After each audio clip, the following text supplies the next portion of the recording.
1 month after my daughter's wedding, the photographer called me and whispered, "Sir, I noticed something terrible in the photos. Come immediately alone and don't say anything to your daughter." Before we continue, please subscribe to the channel and let us know where you are listening in the comments. The phone rang just as I set down my coffee. Tuesday morning, quiet house. Financial reports spread across my desk. The kind of peaceful moment I'd earned after 40 years building Reynolds Hardware. 3 stores across Phoenix. Good business, good life.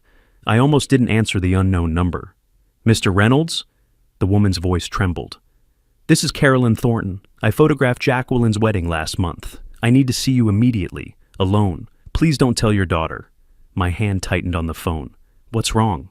"I can't explain over the phone, but I found something in the photographs, something very serious." The air in my office changed, became thinner somehow. "What kind of something?" "Tomorrow morning, 9 o'clock, my studio downtown. Please, Mr. Reynolds, come alone." Before I could respond, Wendy's voice exploded from the kitchen. "Ben, I told you 3 times already. I need that car. My Honda is embarrassing. You promised you'd ask him today." Benjamin's laugh rumbled from the living room, some television show blaring beneath it.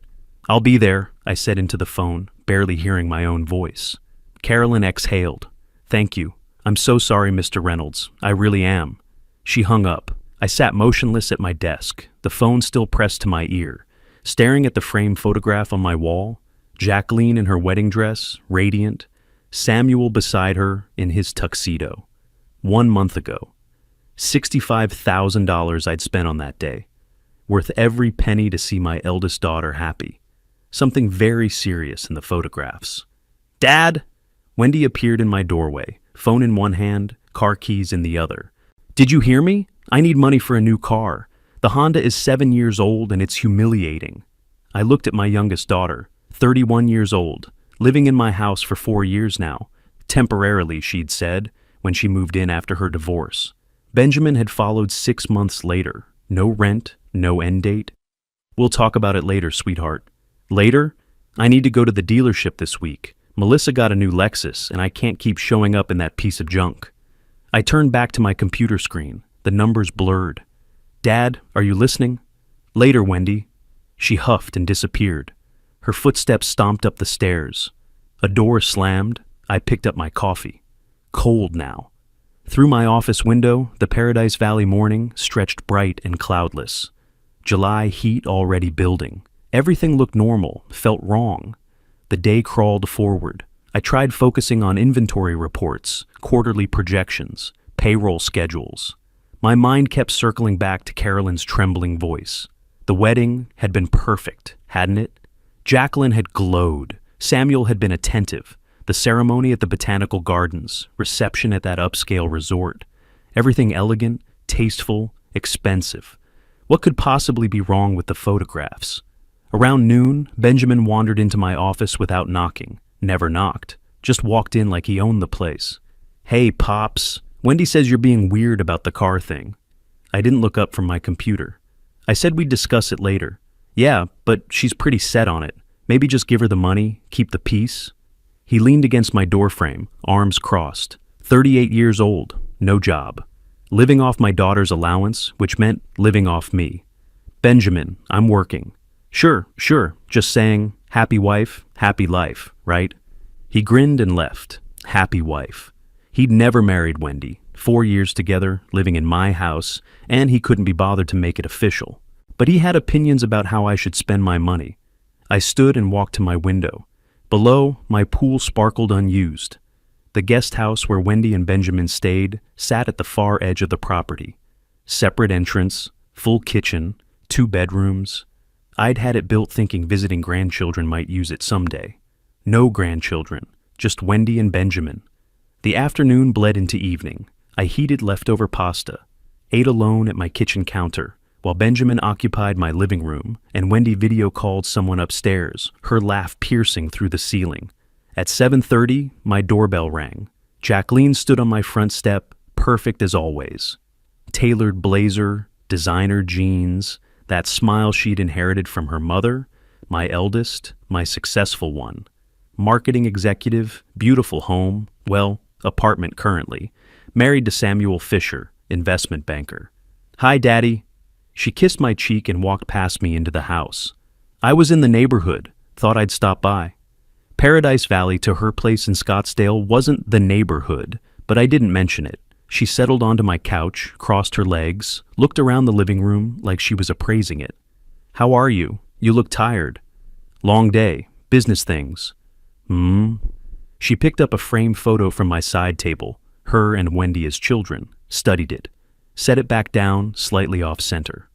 "Samuel and I have been house hunting. We found the most incredible place in Scottsdale. 4 bedrooms, pool, mountain views, absolutely perfect." I sat in the chair across from her, waited. "The thing is, we need to move fast. Market's competitive right now. We need help with the down payment." She smiled warmly. "40,000, you understand, right? After everything you spent on the wedding, this is just completing the picture, helping us start our life together properly." $40,000, said like she was asking to borrow my truck. Something in my chest tightened. That hollow feeling from earlier expanded. 40,000, I repeated. "Is that a problem?" A slight edge entered her voice, so slight most people wouldn't catch it. "Dad, we need to move fast. The market is competitive. I thought you'd want to help us start our life together properly." I looked at my daughter, really looked at her. The designer clothes, the manicured nails, the practiced warmth that didn't quite reach her eyes. "Let me think about it, sweetheart." Her smile faltered, just for a second. "Think about it? Dad, this is important. Samuel and I need to review some things first." She stood abruptly. "Fine, but don't take too long. We can't lose this house." She grabbed her purse, kissed my cheek again, colder this time. "Love you, Daddy. Call me soon." I watched her Mercedes pull away, standing in my doorway. $40,000, delivered like I'd already agreed, like my money was her money. Benjamin's laughter echoed from the living room, sports highlights on my television, his beer bottle sweating onto my coffee table. I walked back inside, but something had shifted. The house felt different. Or maybe I was seeing it clearly for the first time. My phone sat on the hall table where I'd left it. Carolyn's number still in the call log, tomorrow morning, her studio, whatever she'd found on those wedding photographs. I had a feeling it would explain this hollow sensation spreading through my chest. I picked up the phone and looked at Jacqueline's last text. "Thanks for understanding about the house, Dad. Love you." I hadn't agreed to anything, but she'd assumed. They all assumed. I left the house before Wendy woke up. Didn't want questions. Didn't want Benjamin asking where I was going with that look he got. Like everything I did required his approval in my own home. The drive to downtown Phoenix took 25 minutes. Tuesday morning traffic, I-51 South, then surface streets to Carolyn's studio. A converted warehouse in the Arts District, her name on a brass plate beside the door. My hands were steady on the steering wheel, but my mind kept replaying her voice on the phone. Something very serious.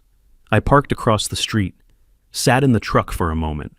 Whatever was inside that studio, whatever Carolyn had found, it would explain Jacqueline's casual request for $40,000. It would explain the hollow feeling I'd carried since the wedding. I knew it would. I just didn't want to know how. The studio smelled like coffee and printer ink. Professional photographs lined the walls, weddings, families, corporate headshots. Carolyn met me at the door, younger than I'd remembered from the wedding day. Mid-40s maybe. Nervous hands, apologetic eyes. "Mr. Reynolds, thank you for coming." She locked the door behind me. "I have everything set up in the editing room." I followed her through the gallery space to a smaller room dominated by a large monitor and computer equipment. Wedding portfolios stacked on shelves. The window overlooked an alley, morning light filtered through dusty glass. "Can I get you coffee? Water?" "I'm fine." I wasn't fine. "Please, just show me." She nodded and sat at her computer. I remained standing behind her chair. "Mr. Reynolds, I almost didn't call you. I went back and forth for days. But if I were in your position, I'd want to know. Please understand, I didn't go looking for this." My throat tightened. "Show me." Her fingers moved across the keyboard, the monitor filled with images from Jacqueline's wedding, the ceremony, my daughter walking down the aisle, Samuel waiting at the altar, guests smiling, everything beautiful, everything perfect. "These are the standard shots," Carolyn said softly. "What you saw at the wedding, what everyone saw." She clicked to the next folder. 2 hours before the ceremony, I was at the restaurant venue early, testing exposures, calibrating equipment. There's a terrace overlooking the courtyard. Another click. I was shooting through a window, adjusting light settings. The image appeared. My hands gripped the back of her chair. Samuel, my son-in-law, in his tuxedo, not yet buttoned properly, pressed against a woman with red hair. Not my daughter, kissing her, his hands in her hair, her arms around his neck. Not a friendly embrace, not a goodbye to an old friend. Intimate, possessive, familiar. How long before the ceremony? My voice sounded far away. You're certain about the time? 2 hours before. The metadata is here. Date, time, GPS coordinates. She pulled up a technical display. Numbers, timestamps, location data. I was at the restaurant venue early, testing exposures through a window. I captured this by accident, but it's real, and there are multiple shots. She clicked forward, different angles, same scene. Samuel and the red-haired woman locked together. In one photo, the woman's hand was visible, left hand pressed against Samuel's chest. Wedding ring, gold band, diamond. The woman. I leaned closer to the screen. The wedding ring. Do you know who she is? Carolyn shook her head. I don't recognize her from the guest list. I'm so sorry, Mr. Reynolds. She pulled up another image. This one showed Samuel's face clearly. No confusion in his expression. No drunken stumble. Just confidence. Control. A man who knew exactly what he was doing. 2 hours before marrying my daughter. I straightened slowly. My knees felt weak. The room tilted slightly, then righted itself. Can you prove the timing? Absolutely prove it? Yes. Carolyn opened another window, showed me technical data I barely understood. Digital fingerprints, file information, GPS coordinates matching the restaurant location, timestamps down to the second. This is forensic-level evidence, Mr. Reynolds. It would hold up anywhere. She reached into her desk drawer and pulled out a small flash drive. Everything is here, all the photos, all the metadata, technical documentation. I made copies. She held it out to me. I don't know what you'll do with this information, but I believe you should have it. I took the flash drive, closed my fist around it. Don't apologize, I said. You did the right thing. The drive back to Paradise Valley passed in a blur. I gripped the steering wheel tight, stared at the road, but my mind was somewhere else entirely. Samuel Fisher, investment banker, polished, articulate, successful, everything I'd wanted for my daughter. Kissing another woman 2 hours before their wedding. A woman wearing a wedding ring. Not a mistake, not cold feet. Calculated, deliberate. Why marry Jacqueline at all? The question circled my thoughts like a vulture. Why go through with a $65,000 wedding to a woman you were betraying hours before the ceremony? Why make those vows? Why smile in those photos? What was the point? My truck knew the way home without my thinking. Paradise Valley streets, my neighborhood, my driveway. The flash drive sat in my pocket, heavy as a stone. I pulled into my driveway just after 11. The house looked the same as when I'd left 2 hours ago. Same desert landscaping, same security light that needed fixing, same everything. But I wasn't the same. I opened the front door. Benjamin sprawled across my leather recliner, beer in hand, some game show blaring. He didn't look up. Hey, old man, grab me another beer while you're up. From upstairs, Wendy's voice. Dad, is that you? I need to talk to you about money for the spa this weekend. I stood in my own entryway, flash drive in my pocket, and something inside me that had been bending for years finally snapped. My daughter's husband, cheating, 2 hours before the wedding. My other daughter, living in my house, demanding spa money. My son-in-law, ordering me to bring him beer, in my chair, in my house. I closed the door behind me with a quiet click. They thought I was the same man who'd left this morning. They were wrong. Sleep was impossible. I sat in my office past midnight, the flash drive from Carolyn on the desk beside my laptop.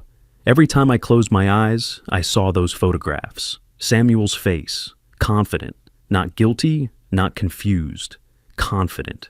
I opened my laptop and pulled up the wedding budget spreadsheet. $65,000 I'd spent. Venue, catering, photographer, flowers, band. Everything Jacqueline wanted. But she'd insisted on one thing specifically, cash gifts. No registry, no toasters or china patterns. Dad, we're starting fresh. We need flexibility. Cash is more practical. I'd thought she was being mature, practical. Now I wondered what I'd actually paid for. I grabbed a legal pad and started writing. Numbers, dates, details that suddenly seemed wrong. The guest list had been 200 people, mostly my business associates, my friends, people who'd known Jacqueline since childhood. Each envelope at the reception. I remembered the gift table overflowing. Jacqueline had hired someone specifically to collect them, count them, catalog them. $45,000 in cash and checks. She'd told me the total the week after the wedding, laughing about their good fortune. Samuel and I are so blessed, Dad. Everyone was so generous. I wrote that number down, circled it. Then I remembered something else. My business partner, Marcus Chen, had handed Samuel a check directly at the reception. Welcome to the family, son. Start your life right. I'd been standing there. $15,000. Marcus was wealthy, generous to people he respected. Samuel had pocketed that check and smiled. Thank you, sir. We won't forget this. $60,000 total from one wedding. For a couple supposedly starting out. Why marry Jacqueline at all? I stared at that question on my legal pad. If Samuel had another woman, a woman wearing a wedding ring, why go through with a $65,000 ceremony? Why smile in those photos? Why take those vows? Unless the vows didn't matter, unless the money did. My stomach turned, the night dragged on. I made coffee around 3 a.m, stood at my kitchen window, watching the dark desert hills. Somewhere in Scottsdale, Jacqueline slept beside the man who'd betrayed her hours before their wedding. Or maybe she knew. Maybe she didn't care. That thought was worse than the first. At 7, I showered and dressed. Business casual, khakis, polo shirt. Left the house before Wendy woke up. Didn't want questions. Didn't want to see Benjamin sprawled on my couch. The bank opened at 9. I drove to the downtown Phoenix branch where I did my business banking. Professional territory. Safe ground. The manager, Patricia Williams, greeted me in her office. We'd worked together for 15 years. Mr. Reynolds, what brings you in this morning? I wanted to verify a check I wrote. Wedding gift for my daughter. $20,000. Want to make sure it cleared properly. Patricia pulled it up on her computer. Let me see. Yes, here it is. Joint account for Samuel and Jacqueline Fisher. Check cleared without issues. Joint account, I said casually. When did they open that? Patricia scrolled. Looks like 2 months ago, May 10th. 2 months before the wedding. Not years, not when they got engaged. 2 months. They must have moved fast on wedding planning, I said, keeping my voice light. Young people these days. Patricia smiled. Everything happens quickly. I thanked her and left. In my truck, I sat with the engine running, May 10th. They'd opened a joint account specifically to receive wedding money, planned it, coordinated it. This wasn't romance, this was logistics. I drove home through late morning traffic, mind churning. The house looked quiet when I pulled into the garage. Benjamin's car was there, old Camry he refused to maintain, always asking for money to fix it. I entered through the garage door to the kitchen, planned to go straight to my office. Then I heard Wendy's voice from upstairs. Yeah, Dad looks suspicious lately. Her voice carried down from the second floor landing. Phone conversation, volume too loud, the way she always talked. I don't know, different somehow. But don't worry, sis. Ben and I can stretch this another 6 months easy. By then he'll cave and buy us that condo just to get rid of us. I froze in the hallway. Jacqueline's voice came through the phone speaker. Wendy had it on high volume, laughing. Perfect. I've got 2 more months of playing happy wife. Then I file. Half those gifts are legally mine in Arizona. Samuel already agreed to 60-40 split. Easiest $45,000 I ever made. My hand found the wall, steadied myself. Wendy laughed. And Sam's little girlfriend doesn't even know about the plan. This is perfect. Dad's so busy feeling proud of your marriage, he doesn't see anything. Keep him distracted, Jacqueline said. Make him think you need something big. That way when I ask for the house down payment, it won't seem excessive by comparison. Already on it, asked him for a new car yesterday. He looked annoyed, but he'll come around. He always does. I backed away, silent, careful. Each step measured until I reached my office. Closed the door, leaned against it. My hands were shaking. 2 daughters, both lying, both using me. One planning divorce to steal wedding money, the other squatting in my house, running out the clock until I bought them off. Playing happy wife, easiest 45,000 I ever made. I'd almost let it happen, almost written Jacqueline that $40,000 check for her house down payment. Almost. I sat down at my computer, typed, property lawyer, Phoenix, Arizona. Robert McKenzie's name appeared third in the search results. 25 years experience, real estate law, family trusts, asset protection. His office had an opening tomorrow morning at 9. I made the appointment. Then I sat back in my chair and looked at my closed office door. Beyond it, Wendy was probably still on the phone. Benjamin was probably still planted on my couch, both comfortable, both confident. They had no idea what was coming. I didn't either, not exactly. But tomorrow I'd start finding out.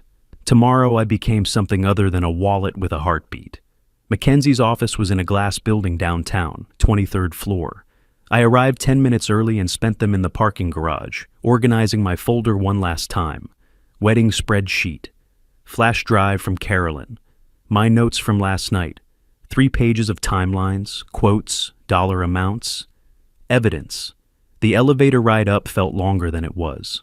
I'd made business decisions for 40 years, negotiated supplier contracts, handled employee disputes, weathered economic downturns. This shouldn't feel different, but it did. This was my family, my daughters. The elevator doors opened. No, not family, not anymore. They'd made that choice when they turned me into a transaction. The reception area was professional, glass desk, leather chairs, abstract art I didn't understand, but recognized as expensive. A woman looked up from her computer. "Mr. Reynolds, Mr. Mackenzie is ready for you." His office had floor-to-ceiling windows overlooking Phoenix, mahogany desk, law books lining one wall, diplomas and bar certificates in frames. Robert Mackenzie stood as I entered, 50s, gray at the temples, firm handshake. "Mr. Reynolds, please have a seat. Can I offer you coffee?" "Yes, black." He poured from a carafe on the credenza, handed me a ceramic mug, settled behind his desk. "I reviewed your intake form. You mentioned property issues and family matters. Tell me what's happening. Start wherever makes sense to you." I placed my manila folder on his desk, opened it methodically. "A month ago, I paid for my daughter's wedding. $65,000. 3 days ago, the photographer showed me pictures of my son-in-law with another woman, 2 hours before the ceremony. Yesterday, I discovered my daughters planned this. The marriage was a scam to collect cash gifts and split them." Mackenzie's pen paused over his legal pad. "When you say plan this, you have evidence both your daughter and her husband intended to divorce from the beginning?" I overheard my younger daughter on the phone with her sister. Quote, "2 more months and I file for divorce. Half the gifts are legally mine. Samuel already agreed to 60-40. Those were my daughter's exact words. I slid the flash drive across his desk. "The affair photos are here, metadata included, timestamps, GPS coordinates, everything." Mackenzie inserted the drive into his computer, clicked through files. His expression didn't change, but his jaw tightened slightly. "And your younger daughter?" "Wendy. She's been living in my house for 4 years. Her boyfriend with her. No rent, no lease, constant money demands." I pulled out my handwritten notes. Yesterday's phone call. She told Jacqueline they'd stretch it another 6 months until I bought them a condo. Mackenzie made notes, circled specific details. Underlined 4 years and no lease. "Mr. Reynolds, in Arizona, property law is very clear. Your house is your property. If there's no written rental agreement, and you've indicated there isn't, you have the right to begin eviction proceedings. The standard timeline is 30 days after written notice. And my younger daughter, her boyfriend, they've lived there 4 years without paying rent. Can they fight this?" "Not successfully. Without a lease, they're essentially guests who've overstayed. Arizona law protects property owners. The 30-day notice is a courtesy, not a negotiation." Something loosened in my chest. A courtesy, not a negotiation. Mackenzie pulled a thick book from his shelf. Arizona Property Code. Opened to a flagged section, turned it so I could read. I leaned forward, scanned the legal text, residential tenancy requirements, notice periods, eviction procedures. "It's straightforward," Mackenzie said. "We draft a formal notice. You serve it personally or via certified mail. They have 30 days to vacate. If they refuse, we file with the court for removal. Given the lack of any rental agreement, judges rule quickly on these cases. What about the rest? I looked up from the book. My assets, my business. I don't want them getting anything when I'm gone. They've made it clear. I'm just a resource to them. Mackenzie closed the property code. That's where an irrevocable trust becomes valuable. We transfer your assets, house, business interests, savings, into a trust managed by a professional trustee. You maintain control during your lifetime, but after death, distribution follows your instructions. It's much harder to challenge than a simple will. Harder to challenge, I repeated. Nearly impossible if structured correctly. A will can be contested. People claim undue influence, mental incompetence, all sorts of arguments. A properly executed irrevocable trust, established while you're clearly competent and acting freely, that's a different legal standard entirely. I sat back. How soon can we start? Mackenzie smiled slightly. First real emotion he'd shown. Today. I'll need you to sign an engagement agreement. My fees for this work, eviction notices, will revision, and complete trust creation will be $8,500. The trust work alone typically runs $6,000, but given the connected nature of your situation, I can offer a package rate, $8,500. I'd spent $65,000 on a fake wedding, another $45,000 collected by my daughter and her accomplice husband. Tens of thousands more over 4 years supporting Wendy and Benjamin. That's acceptable. Mackenzie pulled documents from his drawer. Engagement agreement, fee structure, timeline estimate. We'll have the eviction notices drafted by Friday morning. You'll serve them this weekend. I recommend doing it personally, so there's no question of receipt. After service, the 30-day clock starts. They must vacate by that date or face legal removal. And the trust? 2 to 3 weeks for complete asset transfer. I'll work with your financial institutions directly. We'll need current statements for all accounts, property deeds, business ownership documents. My paralegal will coordinate with you on specifics. He slid the contract across his desk. I read it carefully. Years of business had taught me that. Scope of work, fee schedule, timeline, everything Mackenzie had promised, formalized in legal language. I signed with a steady hand. Mackenzie countersigned, dated it, handed me copies. Mr. Reynolds, I should mention, this will likely destroy your relationship with your daughters permanently. Once you serve those eviction notices, once they discover the trust structure, there's no walking this back. I know. And you're prepared for that? I thought about Wendy's laugh on the phone, Jacqueline's casual cruelty, playing happy wife, easiest $45,000 I ever made. They destroyed the relationship themselves. I'm just acknowledging reality. Mackenzie nodded. Then we're clear. I'll call you Friday morning when the documents are ready. We shook hands again, longer this time. Something passed between us, professional respect maybe, understanding. I left his office with copies of the contract, timeline outline, trust structure summary, legal documents that meant one simple thing. I was taking my life back. The elevator down was faster than the ride up, gravity working in my favor. In the parking garage, I sat in my truck with the contract copies on the passenger seat. Eviction procedures, will modification summary, trust structure outline. My phone buzzed, text from Jacqueline. Dad, did you think about the down payment? We really need an answer. The house won't wait forever. I looked at the message for a long moment. $40,000. For a house she'd live in for 2 months before filing for divorce.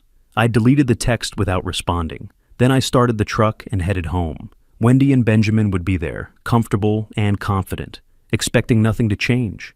They had 30 days left to enjoy that confidence. I had 30 days to prepare for war.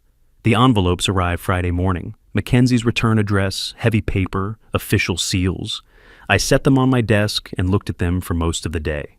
By evening, I was ready. I could hear Wendy and Benjamin in the living room. Benjamin's voice carried, excited, animated. Another scheme, another ask. I picked up the envelopes and walked down the hall. They were on the couch, comfortable. Benjamin gesturing, Wendy nodding, my television, my couch, my living room. And craft breweries are huge right now, Benjamin was saying. Phoenix market is perfect. We'd need about $30,000 to start. Your dad would see returns in a year. Easy. Wendy laughed. He'll do it. He always does. Just frame it as helping family, and he'll write the check. I stepped into the room. They looked up, smiling, expecting nothing. I placed the envelopes on the coffee table between them. "What's this?" Wendy picked up hers, puzzled. "Dad, we're talking about Ben's brewery idea. Official eviction notice. You have 30 days to find other housing." The words landed like stones in still water, ripples of silence spreading outward. Wendy tore open her envelope, read the heading. Her face drained of color. Benjamin grabbed his, scanned it. "Have you lost your mind, old man? This is our home. This is my house. You can't just kick us out like we're strangers." Benjamin stood, stepped toward me, fists clenched, face reddening. "We're family." Wendy's tears started, right on schedule. "Dad, what are you doing? I'm your daughter. How can you throw us out?" I looked at her calmly. "You haven't paid rent in 4 years. You don't respect me. You see me as a wallet. Time to grow up." "This is insane." Benjamin moved closer, invading my space. Old intimidation tactic. "Everyone will know what kind of father you are, throwing out your own kid. The notice is legal, 30 days. I suggest you start packing." Wendy grabbed my arm. "Dad, please, we can work this out. We'll pay rent. I removed her hand gently but firmly, turned toward the hallway. "You'll regret this." Benjamin's voice followed me. "You'll regret this." I walked to my office, closed the door, locked it with an audible click. Behind me, chaos erupted. Wendy's wailing, Benjamin's shouting, furniture scraping. I sat at my desk and listened. Their panic was music. 10 minutes passed. The shouting subsided into intense whispers. Then Wendy's voice again, higher. "Phone call." I pressed my ear to the door. "Gave us eviction papers. 30 days. Pause. Jacqueline responding. "I don't know what happened. He was cold, like we were strangers." Longer pause. "We need to do something." Jacqueline's voice carried through the phone speaker, calm, strategic. I couldn't make out words, but the tone was clear. Planning mode. "Okay, yes, tomorrow. Bring Samuel. We'll figure this out." More murmuring. Then Benjamin's voice, lower but venomous. "He's going to regret this." I moved back to my desk and opened my laptop. Mackenzie had sent documents that afternoon. Trust creation paperwork, asset protection strategy. They thought this was about the house. They had no idea I was protecting everything. My phone buzzed. Text from Jacqueline. "Dad, Wendy called me. We need to talk. Coming over tomorrow with Samuel. This has gone too far." I read it twice. They were regrouping, coordinating, about to launch their counterattack. Let them come. I pulled up a calendar and marked the date. Day 1 of 30. The clock had started. In the living room, Wendy was still crying. Benjamin was pacing. I could hear his footsteps, back and forth, back and forth. They'd lived here for 4 years without contributing a single dollar. 4 years of treating my home like a hotel. 4 years of demands and disrespect and assumptions. 30 days left to enjoy that privilege. I looked at Mackenzie's trust documents again. 2 to 3 weeks until finalization. The timing would be tight, but it would work. By the time they realized the full scope of what I'd done, it would be too late to stop. Another text from Jacqueline. "We'll straighten this out. Don't worry." She wasn't texting me. She was texting Wendy. But Wendy must have shown her my number too, because a third message came through. "Dad, I know you're upset about something. Let's talk like adults tomorrow." Talk like adults. The woman planning to divorce her husband in 2 months to steal wedding gifts wanted to talk like adults. I turned off my phone. Tomorrow they'd come with their performance. Concerned daughter, diplomatic son-in-law, reasoned arguments, emotional manipulation. I'd seen the documentary already. I knew how it ended. Outside my office door, the house finally went quiet. Wendy and Benjamin had probably gone upstairs to strategize, or cry, or drink. I didn't care which. I opened a notebook and started writing, documenting the evening, their reactions, their threats, Benjamin's aggression, Wendy's tears, everything Mackenzie might need if this ended up in court. The pen moved steadily across the page, factual, detailed, dispassionate. Somewhere during the 4th year of their residence, I'd stopped being a father and become an ATM. Now I was neither. I was a property owner exercising his legal rights, and I had 29 days left to prepare for whatever came next. Saturday morning, I came downstairs to find Wendy in her bathrobe, sprawled across the couch.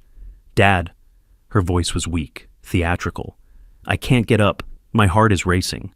The stress from this eviction, I think you should call a doctor. Benjamin hovered nearby, arms crossed, protective stance, both watching for my reaction. I walked past them to the kitchen.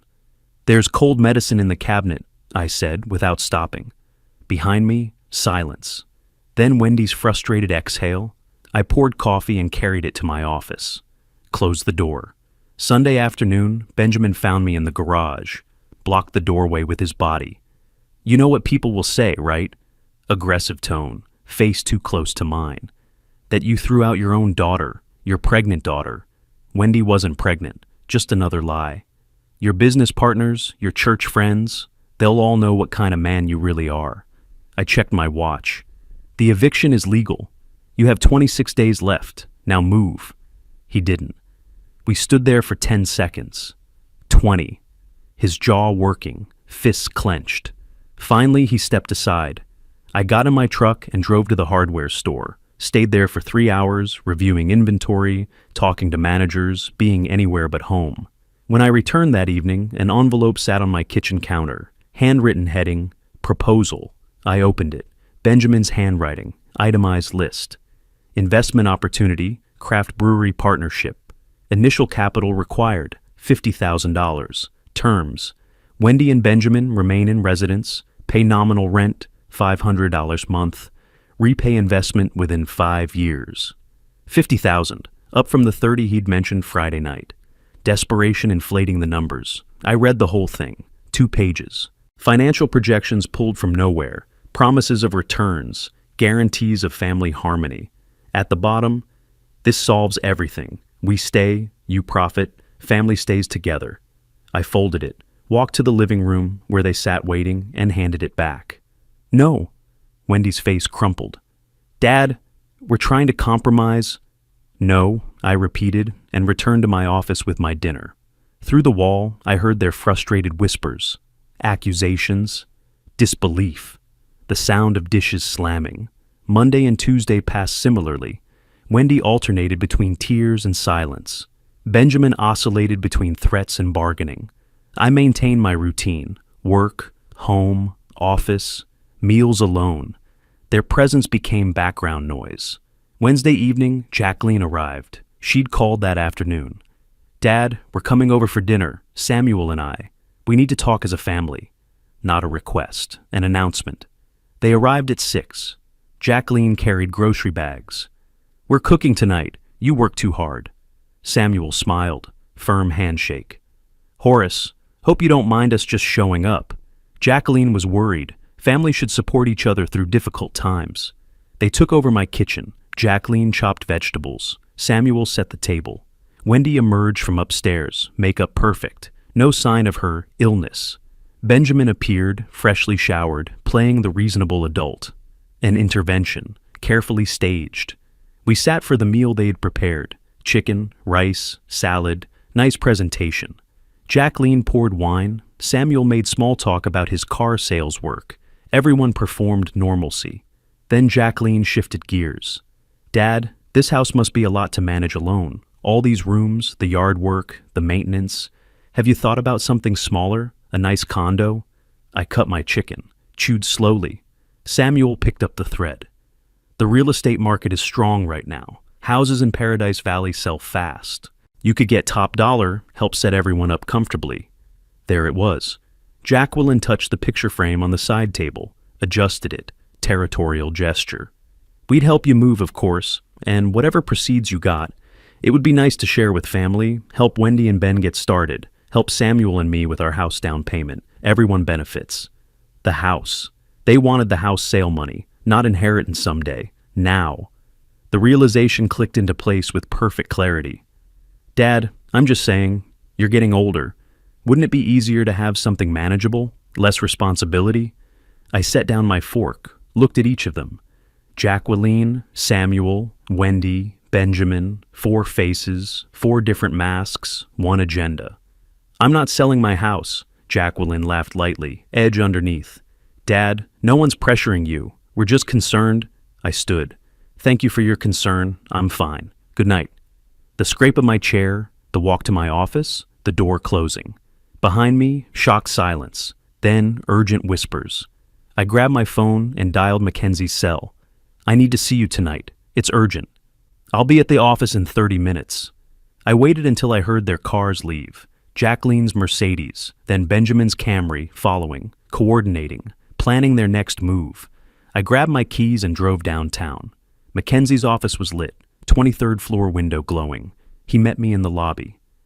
They're coordinating strategy to acquire my assets, I said as we rode the elevator up. The eviction triggered something.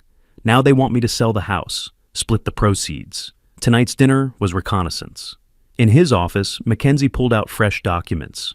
Then we accelerate the trust creation. Everything, house, business, savings, transfers to professional management. You maintain full control during your lifetime. But after death, distribution follows your exact instructions. They can't challenge it, can't manipulate it. How fast can we move?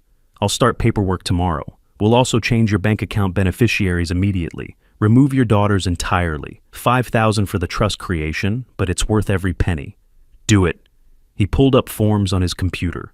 Beneficiary change authorizations. Trust structure outlines. I signed everything. Electronic signatures. Witnessed. Legal. 40 minutes later, I left with copies of everything. The drive home felt different. Lighter somehow. I arrived near midnight. The house was dark except for the living room lamp. Inside, Wendy and Benjamin had gone to bed. Empty wine glasses on my coffee table. They'd probably spent the evening plotting with Jacqueline on speakerphone. Let them plot. I had copies of the trust paperwork in my briefcase. Mackenzie would start asset transfers tomorrow. Within 3 weeks, everything I'd built would be protected. My phone showed 3 missed calls. Jacqueline, no messages. She knew something had shifted tonight. Maybe sensed that dinner conversation revealed too much. I thought about their performance, Samuel's diplomat act, Jacqueline's suggestion to sell the house. Everyone benefits, everyone except me. They'd miscalculated, thought I was a weak old man they could manipulate into surrendering my life's work. I was done being weak. 26 days until Wendy and Benjamin left, 3 weeks until the trust was finalized. They had that long to enjoy feeling like they still had leverage. I had that long to make sure they'd never manipulate me again. 2 weeks had passed since I'd served the eviction notice. 15 days remained. I set the dining room table myself that evening. 5 place settings. The good china I hadn't used since my daughters were children. Cloth napkins, water glasses. At my seat, I placed a manila folder face down. The folder contained 8 printed photographs. Samuel and a red-haired woman, time-stamped, geo-tagged. 2 hours before his wedding to my daughter. I'd invited everyone. Both daughters, both sons-in-law. A family dinner, I'd said. They arrived separately, Jacqueline and Samuel first, 15 minutes early. I heard them in the living room, whispered conversation with Wendy and Benjamin, coordinating, planning their approach.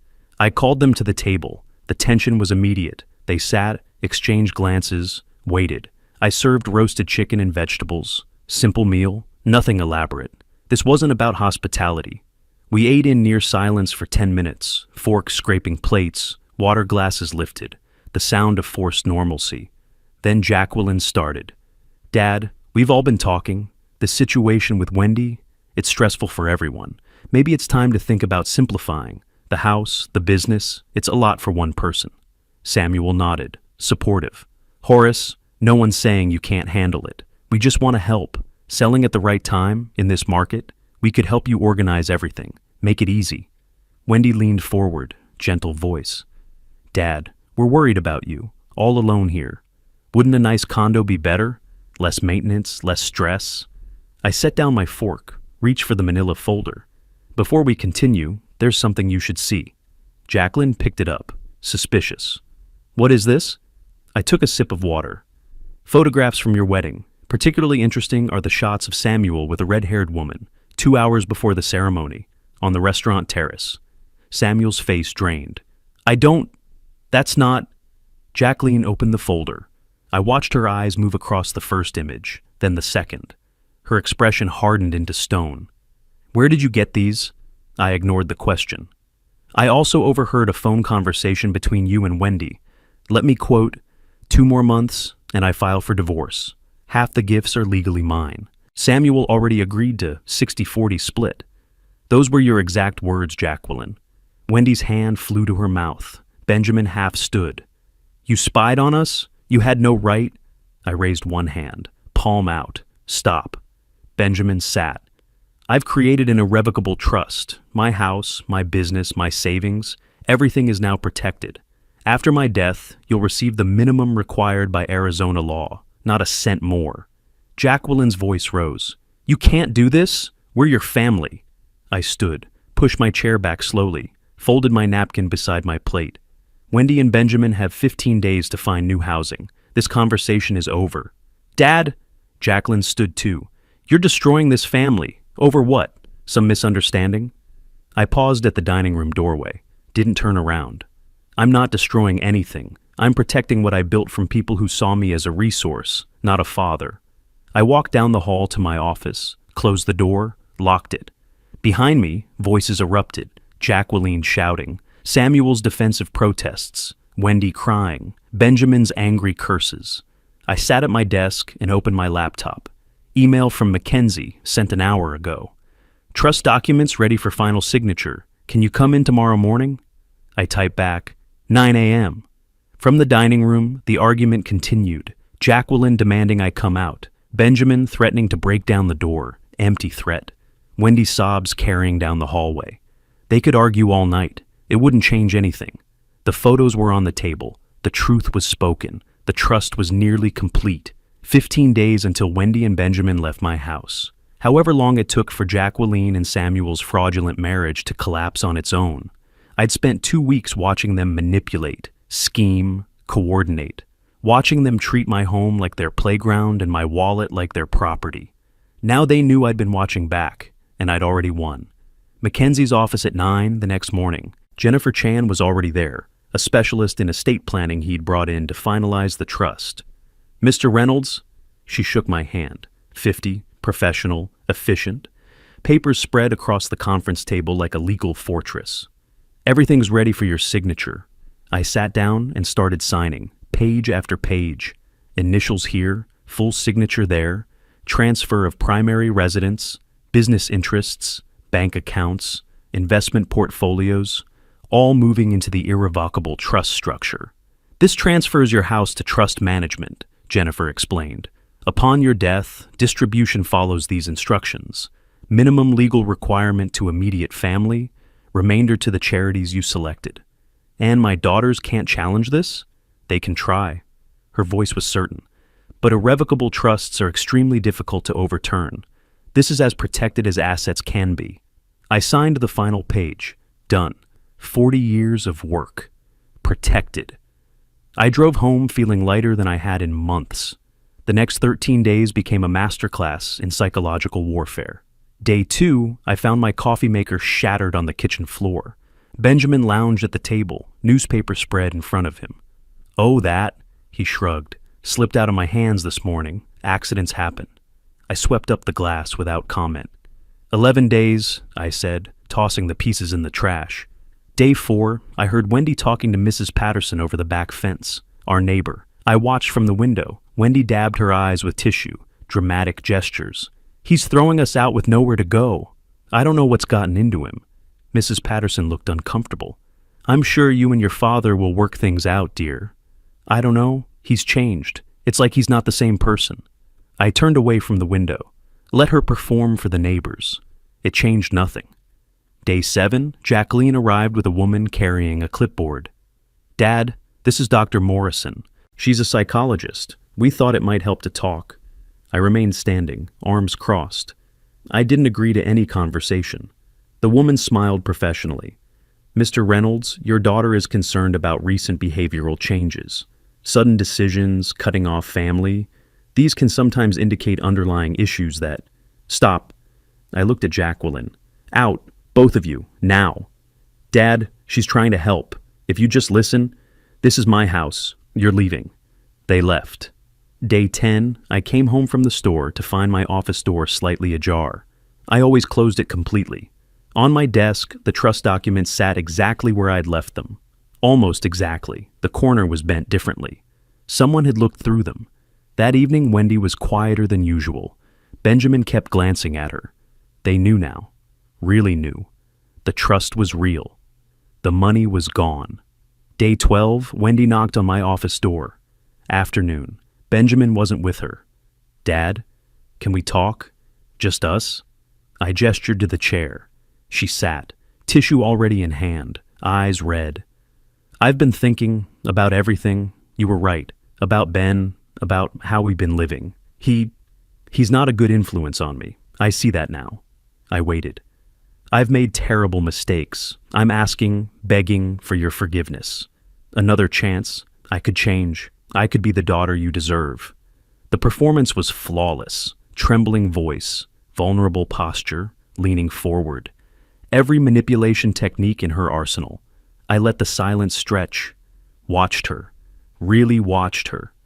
If you truly realized your mistakes, Wendy, you wouldn't have come here asking for forgiveness as a transaction.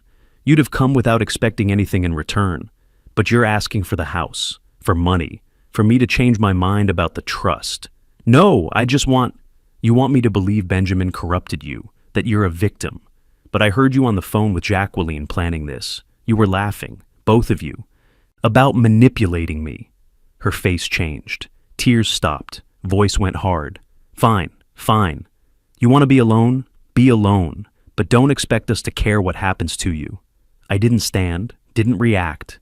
8 days, Wendy. Start packing. She turned and walked out. The door slammed hard enough to rattle the frame. Through the ceiling, I heard her stomping upstairs. Benjamin's voice, questioning. Then Wendy's angry response, words muffled but tone clear. She was telling him it hadn't worked, that I wouldn't cave, that they needed to actually find an apartment. Reality finally breaking through. I pulled up my calendar. 8 days until the eviction deadline. Mackenzie had already arranged for the sheriff if they refused to leave voluntarily. My phone showed a text from Jacqueline. I hope you're happy. You've destroyed this family. I deleted it without responding. The trust documents sat in my desk drawer, signed, notarized, filed. Every asset I'd spent 40 years building, protected. The house was mine. The business was secure. My will reflected my choices, not their expectations. 8 more days of their presence, 8 more days of psychological warfare I no longer felt. Then silence, space, peace. For the first time in 4 years, I'd have my house back. For the first time in months, I'd have my life back. The 30th day. I pulled into my driveway at 10 that morning. The sheriff's vehicle arrived 30 seconds behind me. Mackenzie's car followed. We'd coordinated this. Official, legal, no room for argument. Deputy Martinez stepped out, mid-40s, experienced, professional. We'd spoken on the phone twice. He knew the situation. Mr. Reynolds, he shook my hand. Let's get this done. Mackenzie joined us, briefcase in hand. Everything's in order. The eviction notice was properly served. The 30 days have elapsed. They're officially trespassing now.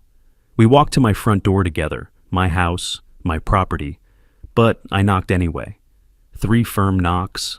Silence. Then Benjamin's voice muffled, "Go away! You can't do this!" Martinez stepped forward, hand resting on his duty belt. "Sir, this is Deputy Martinez with the Maricopa County Sheriff's Office. I'm here to enforce a legal eviction order. Open the door now, or I'll be forced to open it myself. That becomes criminal trespass. Your choice." A long pause, whispered argument inside. Then the door cracked open. Wendy's face appeared, red eyes, defiant expression trying to mask panic. Martinez pushed the door wider, entered professionally. Mackenzie and I followed. The living room looked like a war zone, clothes scattered everywhere, pizza boxes stacked on my coffee table, beer cans, chaos, but no packed boxes, nothing ready. "You folks weren't planning on leaving, were you?" Martinez surveyed the room, making notes. "All right. You have 2 hours to collect personal belongings. That means clothes, personal items, no furniture, no fixtures. The clock starts now." 2 hours? Wendy's voice pitched high. "We can't possibly—" "You've had 30 days, ma'am. 2 hours is generous." Benjamin appeared from the kitchen, unshaven, angry. "This is insane. We have rights." Mackenzie's voice cut through. "You have 0 rights to this property. No lease, no rental agreement, No ownership. This is the final day. Benjamin looked at me. You're really doing this. Your own daughter. I didn't respond. Didn't need to. Martinez checked his phone. 2 hours, starting now. What followed was chaos in slow motion. Wendy frantically stuffing clothes into garbage bags, crying intermittently. Benjamin throwing things into a duffel bag with aggressive movements, muttering curses under his breath. After everything we did for him, Benjamin said loudly enough for me to hear, living in this huge place alone like a miser. Martinez's voice sharpened. Sir, this is Mr. Reynolds' property. I suggest you focus on packing and keep comments to yourself. I stood in the doorway, watched, didn't help, didn't speak, just witnessed them dismantling their unauthorized residency piece by piece. Wendy tried catching my eye multiple times. The manipulation playbook was still open, but I'd memorized every page, knew every trick, wasn't falling for any of it. 2 hours later, they carried the last bags to their car, an older sedan, dented, struggling financially already. At the car, Wendy turned, last attempt. You'll regret this. When you're alone and need help, don't come crying to us. I met her eyes, calm, certain. I won't. They drove away, Wendy's car disappearing down the street, taking their presence, their demands, their manipulation with them. I stood in my doorway, my house, truly mine for the first time in 4 years. Martinez handed me paperwork. They're officially out. If they return without permission, call immediately. That's criminal trespass. Thank you, Deputy. Mackenzie shook my hand. Well done, Horace. Most people cave before this point. You held the line. After they left, I walked through the house slowly. Living room where Benjamin had sprawled. Kitchen where Wendy had demanded money. Upstairs where they had occupied the guest room like permanent royalty. Empty now. All of it. Mine. That evening, my phone rang. Jacqueline. I considered not answering, but curiosity won. Yes? I hope you're satisfied. Her voice was ice. You destroyed this family, everything we had. Was it worth it? I looked at the family photo on the shelf. Old picture, different time, different people. I didn't destroy the family, Jacqueline. I stopped letting it destroy me. Silence. Then her voice cracked slightly. You've changed. I don't even know who you are anymore. I'm the same person. I just stopped pretending I didn't notice being used. We'll see how long you last alone. You'll need us eventually. She hung up. I set the phone down. 3 days later, it buzzed with a text from an unknown number. Samuel. I read it standing in my kitchen. Horace, I saw the photos. I know you know. Look, Jackie knew about my relationship too. This whole marriage was an arrangement. We're divorcing anyway. I'm asking you to stay out of it. I can make it worth your while. $10K to let this play out quietly. I read it once, deleted it, blocked the number. Jacqueline had known about the affair all along. The entire marriage was a scam from both sides. They'd orchestrated it together, collected the money, planned to split it. And now Samuel wanted to pay me to stay quiet. $10,000 to let their fraudulent divorce proceed smoothly. I looked around my living room, the furniture I'd chosen, the silence I'd earned, the space I'd reclaimed. 4 years ago, I'd opened my door to Wendy and Benjamin temporarily. Let them take over my home, my peace, my life. I'd paid for a wedding that was a business transaction, written checks that funded schemes, believed I was helping family when I was funding my own exploitation. Now the house was empty except for me. Wendy and Benjamin were gone. Jacqueline had cut contact. Samuel was sending desperate bribes I wouldn't dignify with responses. I walked to the window. The sun was setting over Paradise Valley, painting the desert gold. My house, my life, my choices. They thought they'd won when they moved in, when they manipulated, when they schemed. They'd been wrong. I had. Late August. I sat on my terrace with morning coffee, watching the sun climb over Paradise Valley. The air was already warm, but up here on the hillside, a breeze made it bearable. Quiet, completely quiet except for birds and the distant hum of the city below. 3 weeks since the eviction, 3 weeks of living alone in my house. My actual house, not a building I shared with resentful tenants who called me Dad. The coffee maker worked. Benjamin had smashed my old one in a fit of passive-aggressive rage. I'd replaced it the day after they left. Small thing, but it mattered. Everything worked now. The television remote stayed where I put it. My chair in the living room held only me. The refrigerator contained food I'd bought, eaten at my own pace, without someone demanding I pay for their groceries. Simple things. Revolutionary things.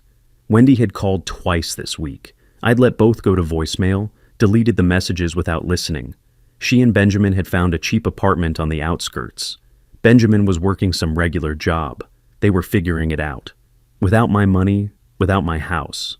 Good. Jacqueline had called once too, 2 weeks ago, asking for money. I need help with a down payment after the divorce. Just $20,000. You're my father. I'd said one word, no, then hung up. No explanation, no guilt. Just boundary. She and Samuel had divorced as planned.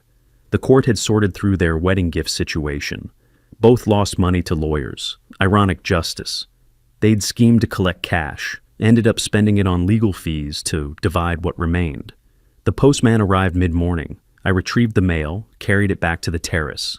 An envelope from Mackenzie's firm. Heavy paper. I opened it with my letter opener. Final trust documents, all filed, all secured. Mr. Reynolds, the letter began. All trust documents have been finalized and filed with the state. Your business interests have been transferred to trust management. Estate distribution instructions are secured. You maintain full control during your lifetime, with ironclad protection thereafter. I read it twice, then set it aside. Complete. Legal fortress built. Estate protected. Life reclaimed. My phone sat on the table beside the guitar learning book I'd been working through. Wednesday I had my third lesson. I'd always wanted to play. 40 years of meaning to, someday when there was time. There was time now. Friday I volunteered at the senior center, doing repairs. My hardware expertise, useful, helping people who needed it, who appreciated it, who didn't demand it as entitled right. The phone rang. Unknown number. I almost didn't answer, then did. This is Horace. Mr. Reynolds? A woman's voice, familiar. This is Carolyn Thornton, the photographer from your daughter's wedding. I hope you don't mind me calling. I've been thinking about you, wondering how things turned out. Carolyn, the woman who'd shown me the truth. Carolyn, no, I don't mind at all. Actually, I'm glad you called. Relief in her voice. I wasn't sure if I should. That day in my studio, showing you those photos, I've thought about it so many times. I hope I did the right thing. You did. You absolutely did. Those photos changed everything. You gave me truth when everyone else was feeding me lies. And how are things now, if you don't mind me asking? I looked out over the valley, the morning light, the peace. Things are good, Carolyn. For the first time in a very long time, maybe years, things are truly good. I'm so glad to hear that. You deserve peace. I surprised myself. Would you like to get coffee sometime? I'd like to thank you properly, and honestly, it would just be nice to talk. She was smiling. I could hear it. I'd like that. How about next week? Next week sounds perfect. After we hung up, I stayed on the terrace. Coffee with Carolyn next week. A guitar lesson on Wednesday. Volunteer shift at the senior center. Friday. Business inspection Thursday. A life, a routine. Built around what I wanted, not what others demanded. I thought about the journey. The photographer's call that shattered my illusions. The evidence. The overheard conversation. The lawyer consultations. The eviction notice. The family dinner where I'd laid everything bare. The final days of psychological warfare. The sheriff at my door. Each step necessary. Each boundary essential. My daughters thought I'd destroyed the family, that I'd chosen loneliness over love. They were wrong. I'd chosen myself over their version of love that looked suspiciously like theft. I'd chosen peace over obligation. I'd chosen truth over comfortable lies. The sun climbed higher, warming the terrace. I finished my coffee. Inside, the guitar waited. A life waited. A future built on honest foundations, not manipulative quicksand. Wendy would call again. I'd let it go to voicemail again.